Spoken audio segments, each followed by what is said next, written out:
Donald Trump is holding a North Korean-style military parade, Soviet-style military parade through the nation's capital, something that we just don't do as a country. Like the last one we did was after the first Persian Gulf War, which was celebrating the end of a war. We don't have that here. It just so happens to fall on his 79th birthday. He's even fundraising from it, if you could believe it. Well, you can, of course. Sending out this email with the subject line, quote, "Please help me before my military parade." I'm sorry, that's a funny sentence. My military parade. And of course, Donald Trump has already promised, quote, "very heavy force against anyone who would choose to protest his special day." He didn't direct this at rioters or looters or people that broke the law. He said protesters would be met with very heavy force. And so it's not surprising that in places like, say, Florida, officials are out there talking like this. If you throw a brick, a firebomb, or point a gun at one of our deputies, we will be notifying your family where to collect your remains at, because we will kill you graveyard dead.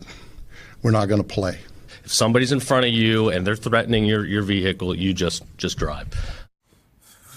Regardless of the threats, there will be enormous peaceful protests tomorrow, all across the country. In fact, from coast to coast, there will even be a few international protests in solidarity against Donald Trump's desire to rule like a king. In fact, we've been seeing a lot of protests against Donald Trump lately, and you might not know this if you watch the news, right? Writ large.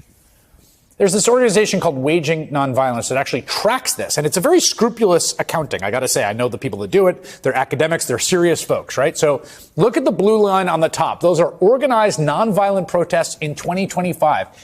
They are far outpacing the same metric during Trump's first term. That's the green line on the bottom. What this government is doing is unpopular with broad swaths of Americans. And the more people draw attention to it, the more unpopular it becomes. Time and time again, we've seen the people and courts and some key institutions force Trump to retreat.